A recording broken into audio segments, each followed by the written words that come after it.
another topic that caught my eye this week, and I asked you about it briefly before the show, and you said you had seen it as well. But it really, for some reason, I was really tickled by this. But that The Economist wrote an article about Ben Shapiro being an alt-right leader, and so like, man, that term alt-right is really just kind of lost all meaning.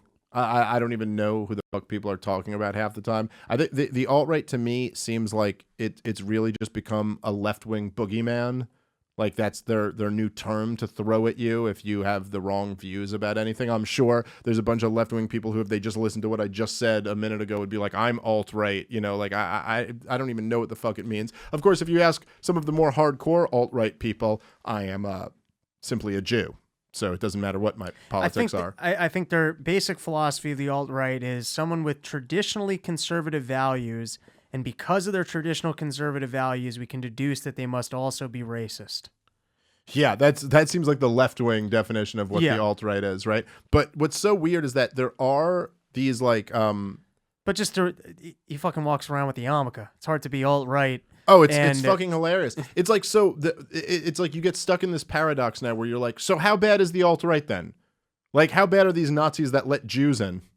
You know what I mean? Like, so either they're not that anti-Semitic, or you've got the wrong headline here. By the way, they did retract the headline, but it's really crazy. Did you ever read The Economist? Was that ever... I've read articles online, but I never regularly read. Because that's one of those things that's touted as like the smart person's news source. Yeah, like right. If you really want to be in the know, you got to be one of these guys who reads The Economist. It's a very, that really gets like, your douche cred up. Yes, that's right. Yes, it's very good for douche cred. It's a very respected publication. But there's something. The Economist. Look, there's something amazing about it. 'Cause there are so many things that I know very little about. And there's so many different areas of expertise. And, you know, hey, that's the division of labor. Like, different people know different things. But it's really, when there's something that you at least know a little bit about, it's really amazing when you see someone write about these things. Like, if you were writing about the alt-right and Ben Shapiro, I mean, you have to do like 5 minutes of research to find out that Ben Shapiro is like diametrically opposed to the alt-right, and they are to him. Those guys hate Ben Shapiro. And of course, I mean, a white nationalist movement that's hostile to Jewish people doesn't like some pro-Israel Zionist guy. Like, this is, to even conflate them together is really shows a stunning ignorance on a topic. And hey, that's fine. You can be ignorant on a topic. You know what I mean? Like, I'm ignorant on a million topics. So are you. Like, that's fine. But you're writing for a respected publication on this topic and pretending you know something. So it was outrageous. Ben Shapiro was furious about it. I listened to some video of his on YouTube, you know, doing his whole bench press. Really? Am I a racist? Okay. Have you seen this funny little hat on my head? That is a yarmulke. I am not a racist. I am a Jew. I'm an Orthodox Jew. Okay? I don't have a problem with other people because they're not Jews. No. And anyway, so he's got like a book out that's doing very well, all about how, you know, the right wing and American values are opposed to racism and everything. Like, you could read the intro of his book and you would know within 3 pages. You're like, oh, this guy isn't alt-right at all. But by the way, it's one or the other. This is the interesting paradox that they catch themselves in.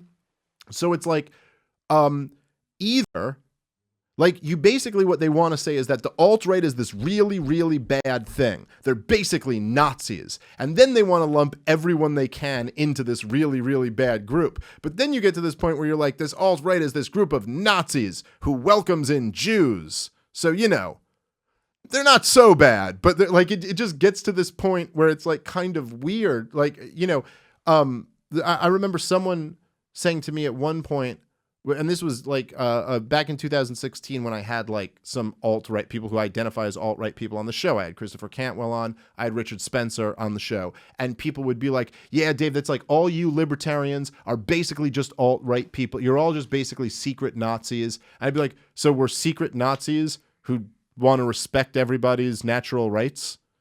Sounds like some pretty cool Nazis, right? Like, are you telling me that the Nazis that like that libertarian, but it's like, see how crazy you've gotten. If you want to lump in libertarians with Nazis, well, then the Nazis are pretty cool, really. The Nazis are like, hey, you want to smoke weed? Go ahead. Just do it on your property. That's really not so, these guys don't seem so bad. Of course, that's not at all what people who identify as National Socialists believe in at all. But anyway, so there's the other layer of irony or humor in this whole thing is that Ben Shapiro is furious. But in a way, you really can't work up too much sympathy for Ben Shapiro because this motherfucker has done the exact same thing.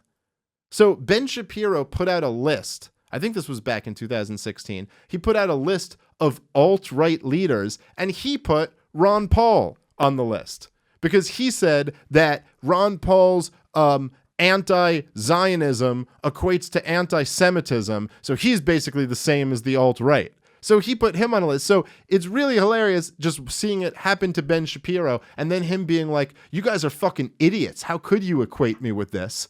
Yet you were willing to throw people like Ron Paul on this alt-right list who are on record saying, I think racism is just an ugly form of collectivism. I'm an individualist. I don't look at people in terms of race. So it was pretty hilarious. And then, of course, Ben Shapiro also does the same thing. I mean, not exactly the same, but in spirit. He does exactly the same thing. Calls other people alt-right who are not alt-right or don't identify as that. Which at this point is just how I judge it. It's like, if you call yourself alt-right, I'll call you that. I'm not lumping other people into it if you don't consider yourself there.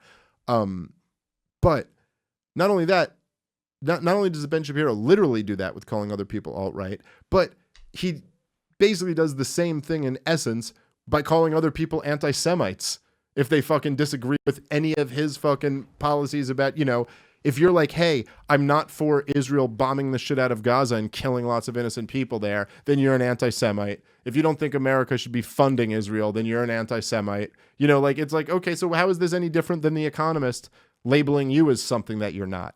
It's all basically the same dumb fucking song and dance. Anyway, I thought that was worth mentioning and somewhat entertaining. All right. We got a little bit more time left in the show, and I did